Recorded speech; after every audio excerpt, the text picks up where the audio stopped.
Hi guys, you are looking at the Volkswagen Golf R, and well, this is not the Golf R that most of us are familiar with because in Malaysia, our market, we are more familiar with the 5-door Golf. This version here, this is the 3-door model, but despite the lack of the 2 rear doors, right, the 3-door and 5-door Golf structurally are almost the same. Okay, the only difference is that the front door, the door of the 3-door model is longer than the front door of the 5-door. So the B pillar, all right, the B pillar of the 3-door is located further back. This is to enable the rear passengers to get in and out of the vehicle easier. Okay, it is just like how the old Proton Satria and Proton Putra, their doors are longer than the standard Proton Vira doors. All right, same thing, right? When you have a 2-door model, or it is the front, the doors of the 2-door is always longer than the 4-door model to make it to ease, okay, entry and exit to the rear seats. All right, but the length of the 3-door model is identical to the 5-door model. So yeah, so so later, as I would show you, if you are seated at the back seat, it is the same in terms of space versus the 5-door Golf. Okay, so the body size dimensions are the same, whether 3-door or 5-door. Okay, and as you come to the back, this is the rear hatch. Looks the same as the 5-door Golf R, and the overall styling treatment of the R, okay, if you compare this with, say, Mercedes AMG or BMW M, Volkswagen R, okay, in general, they are very subtle with their design touches. I mean, this is the flagship Golf, okay, this is the flagship performance flagship version of the Golf, double the price of of a of the 1.4 TSI, double the outputs. But look at the body panels. Body panels are, the metal body panels are, for all intents and purposes, identical to the regular TSI model. The bonnet, there are no like extra funny bulges here. It's all the same plain bonnet. Okay, the grill too here is very understated, and you see the side profile remains clean like the regular Golf, only a subtle R badge here, and also the matte finish on the side mirror. Okay, and you look at the lower part of the rear bumper, also just a very subtle understated diffuser treatment. You do get 4 exhausts, okay, as a statement of intent. Very simple 5 double spoke 19-inch alloy wheels here. And the most aggressive treatment, actually, I think, is at the front bumper, really, where you get this more intricate design of the vents, but still overall it is a very understated car. And if you were to say remove the R badge here, right, this passes off as a Golf 1.4 TSI in appearance. Okay, yeah, and of course the Golf's overall design is one that is timeless, and if you look at past generations of the Golf, they all age well. I mean, they look very understated, they look very unassuming, but they all age well, and even like say the Mark 5 Golf still looks fresh today. Okay, and of course this is the trademark Golf design Q, where the C pillar here, okay, this line at the tailgate and this line at the window, they run parallel and turn together as well. So this is always the iconic design cue that that identifies this car as a member of the Golf lineage. Okay, so now this 3-door Golf, as I mentioned earlier, Volkswagen has sold out its allocation for Malaysia. So this video, all right, it is entirely academic in the sense that we are not going to look too much into the merits, into the pros and cons of the 3-door model, but rather this would be a review of the Golf R in general. Okay, so let's get inside.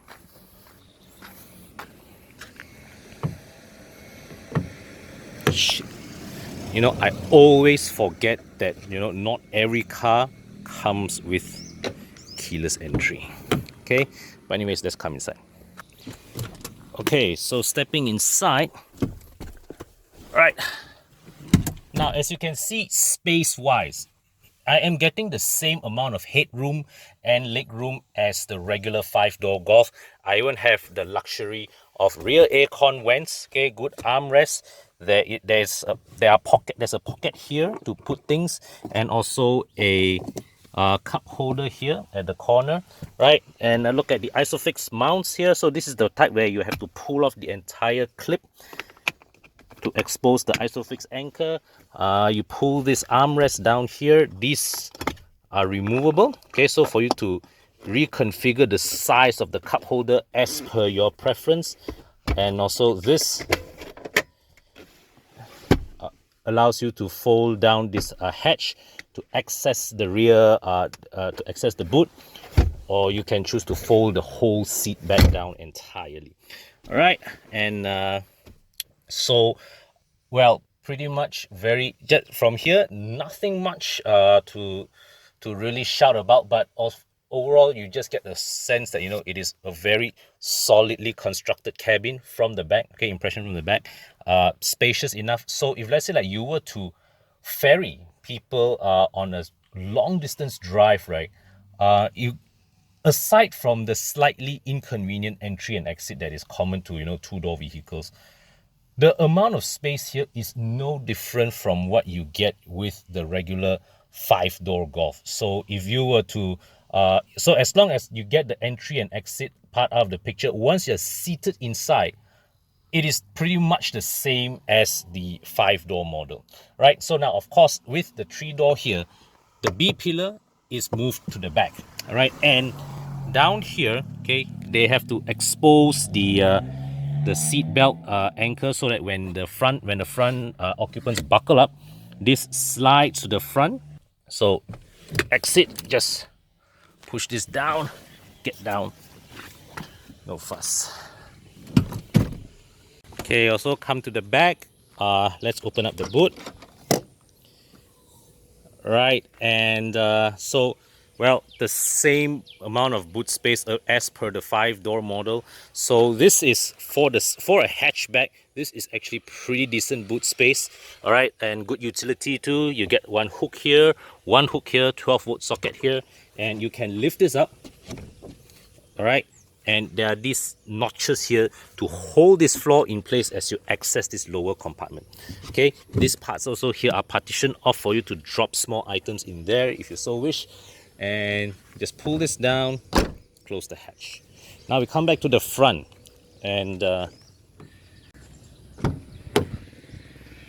right, and so this is at a glance no different from the cabin of the Golf R, the 5-door Golf R, or even the regular Golf TSI for the matter. It is the same kind of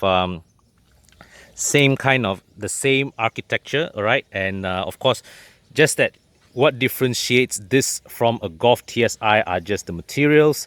And of course, you look from here, all right, there are these R badges here stitched on the seats. But overall, right, just like the regular Golf, what you're looking here is a very unpretentious, very functional a cabin that is finished to very high build quality. All right, and as you see here, no keyless entry, no keyless start. Start the car the old-fashioned way.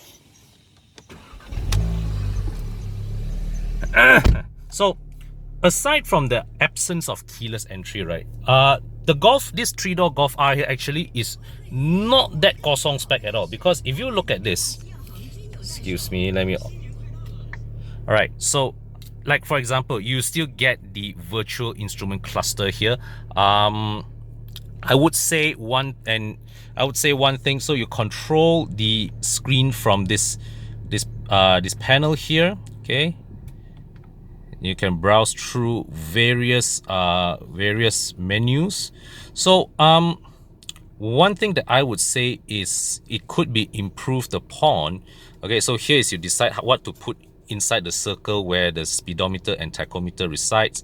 So Volkswagen has evidently chosen to stick with a very simple, very safe kind of look for the instrument cluster, which is fine, right? But as I would show you, now that, let's say, like for example,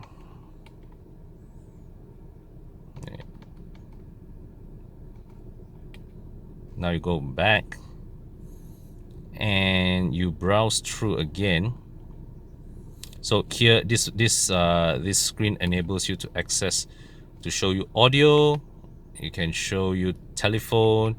It can show you the vehicle status, lap timer, for Sepang lah. So your driving data screen, all right? Let's say that you want to monitor all these variables. I think that one way they could have improved this is that they could have set one screen selection to display a few of these line items together. Okay, so like for example, and also some of these are redundant. So you see, this is the digital speedometer option, but you don't need this because already the digital speedometer is there at the bottom. And you want to say average speed? Yeah, maybe. But when you activate average speed, it is just that, as you can see, this is a very big wastage of space. They could have used this to display several of these items here together, like distance travel. Okay, this is not particularly necessary. Like range, for example, this is redundant because it is already stated here. Average consumption, okay, fine, yeah. So yeah, as you can see, average consumption is pretty good. 9.7 liters per 100 kilometer for 300 horsepower. That is fantastic. Yesterday I was sitting with Fadil. He was saying that the consumption of this car felt a little on the high side, which is true coming from his perspective as a Lotus owner. But upon reflection, actually, if this trip computer is accurate, 9.7 liters per 100 kilometer for a 300 horsepower car is brilliant, because my Wajah over there consumes more than this, and that car drinks RON 97. Okay, so here we come to the screen here. Okay, since the Golf Mark 7 debuted, the Volkswagen Touchscreen had this feature whereby it detects the approach of your hand, and then it will adjust the screen to come up with all these touch areas. All right, whereas if you move your hand away, it maximizes the display for you. I think that's a very nice touch, and I think the overall responsiveness of this screen is good.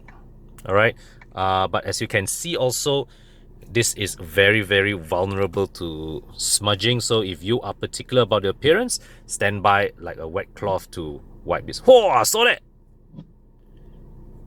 Oh, this is cool. I totally didn't know this. This is brilliant, man. Right. Okay, so this is okay. This is something like BMW's gesture control, but not as comprehensive. All right. Okay. So there are various apps here that you can explore. Radio, traffic. Now this is something that is not available in our market. All right. If you are in Europe, this is a Waze-like feature that gives you access to live traffic reports. We don't have this facility in Malaysia. All right, as you scroll down, then you go down here, dual zone climate control, switch gear, typical Volkswagen quality, feels good to feels good. All right, not luxurious, all right, but they feel solid enough. Okay, the buttons exude good tactile feel, right? Come down here. Now, Volkswagen, they did not this looks asymmetrical. All right, this panel looks asymmetrical, but this row of buttons are not. So what Volkswagen appeared not to do rather, is that this gear panel here, while this is asymmetrical, this is symmetrical. So I believe that these buttons were laid out for left-hand drive configuration, because I'm now aligning the camera from my eyes view, right? When I put this to drive, these row of buttons which are relevant to the driver. This is the driving mode selection. All right, this is the auto start stop. This is your stability control. These are all crucial buttons for the driver, but when you put it onto drive, the buttons are obscured. Okay, so yeah, Volkswagen did not flip this for right hand drive. All right, of course you press the drive mode selection gives you 5 different modes. Okay, and when you have individual, you are able to adjust between all these different settings. All right, engine, aircon, even the cornering lights. All right, the active cornering lights, you can adjust how fast the lights swivel as you take a corner with the headlights on. All right, now as you come back down here, okay, open this lid. This accesses a very deep console here, deep enough to swallow a whole phone. And down here, this is a USB port, single USB port, aux jack. This is also nicely utilized. This small space here, I don't know what you can put here lah. Okay, but electronic parking brake. This is a decent sized cup holder, and it's lidded. Right, so under here, this storage compartment is actually rather kosong inside. It is deep, all right, but it's rather kosong inside. Nowadays, many a car, there will be a USB port or an aux jack inside here for extra charging purposes. So yeah, this car is a bit down on USB charging ports. All right, but overall, as you can see, this is a cabin, typical Volkswagen Golf philosophy, very restrained in its design, but well built in its quality. All right, ergonomics are flawless, all controls within decent within easy access. So see, like this panel all within easy reach of my arms. All right, it's a very clean, very functional design, and you look closely, all these are an appealing selection of materials. Right, so one thing about driving this 3-door Golf R is that because the B pillar is shifted, you know, like I think a good 5 inches or 6 inches back, you have to reach to the back a bit to get to reach for the seat belt, and the angle can be a bit unnatural. It is times like these where you wish for the kemewahan of, say, an E-Class coupe that would actually stretch a tray out to hand you the seat belt at the side. But still, this is a performance focused car, and well, when you want to drive a performance focused car, there are bound to be compromises, like having to dig through the pockets of your dig through the pockets for your car key every time you want to get on board. All right, but still, that does not apply if you are driving the Golf R 5-door as per the Malaysian spec. That car comes fully loaded. This limited run 10 unit car, it doesn't. But still, if you were to look at it objectively, right, actually, in terms of, you know, if you're looking at it purely from as a product preposition, 10,000 ringgit difference between this and the 5-door Golf R, if they were still selling this. Actually, I would have paid that extra 10k because of the, simply put, because of the extra convenience of keyless entry. Yes, I am that paikia. Okay, extra convenience of keyless entry, and also the fact that I am now a family man, I could use those extra doors at the back. But still, by limiting the volume of this model in our market, Volkswagen Malaysia has given us something that is, you know, that I believe in 3 years, 5 years, 7 years down the road, this limited run of 10 3-door Golf Rs would most probably hold their value a lot stronger than the more common 5-door model. All right, and in any case, aside from the omission of keyless entry, there isn't anything of note that the 5-door has that the 3-door doesn't. But still, let's look at the Golf R proposition as a whole, regardless 3-door or 5-door. At 300,000 ringgit, okay, this Golf R is twice the money of a Golf TSI, okay? And the Golf TSI is already a very, very good car, all right? It is a car that, you know, it is comfortable, handles well, and is decently fast. So the Golf TSI already scores very, very high marks. Is there a point to pay double the money for a car that from the outside looks effectively the same? All right.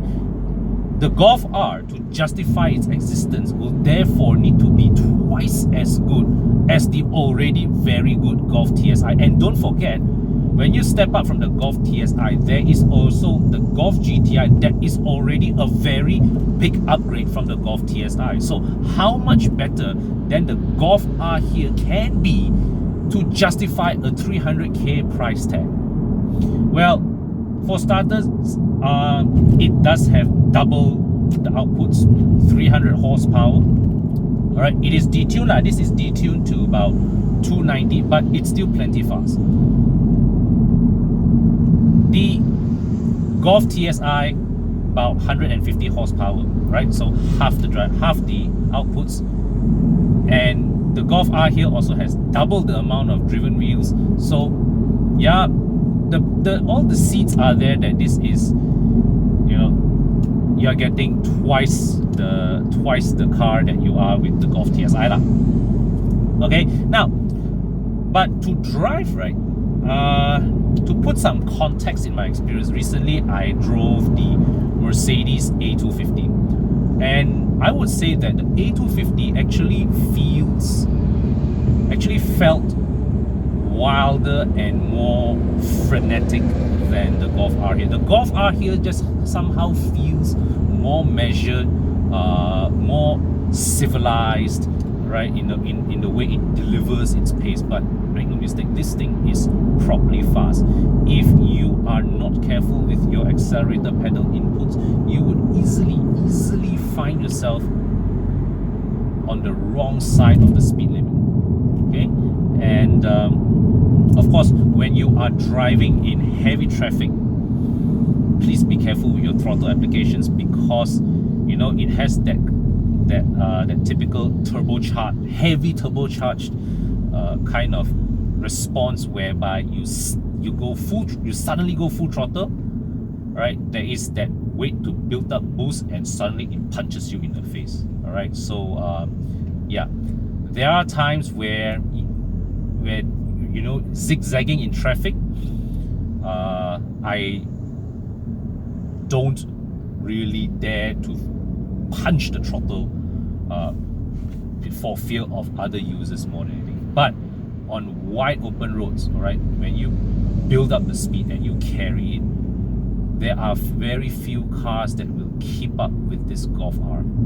And the thing is that the benefits of all-wheel drive in this car, right? As much as we praise Honda for doing such a fantastic job with the Civic Type R, all right, channeling 300 horsepower through the front wheels without any of the usual powerful front-wheel drive vices like torque steer, there are still plenty of merits if you are deploying a lot of power to spread that power across 4 wheels rather than merely 2. Simply put, if you're driving this in wet weather, I'm willing to bet this Golf R would feel a lot more secure for you to deploy its power rather than the Civic Type R. So what the Golf R offers is that this is a car that, you know, weekends you can take this car to Sepang, you can take this car to Uluyam, you can take this car to go to Karak and all that, have a bit of fun, and then, you know, go home Monday morning, go to work, drive this car, and you're commuting alongside all the cities, Vios, Almeras without any fuss. That is the proposition of the Golf R here. And you know, you are really paying for a car that will do you justice in whatever occasion you choose to drive it in. In fact, if you were to turn up at a hotel lobby in this car for an important social gathering, you will also not be embarrassed to turn up in this car.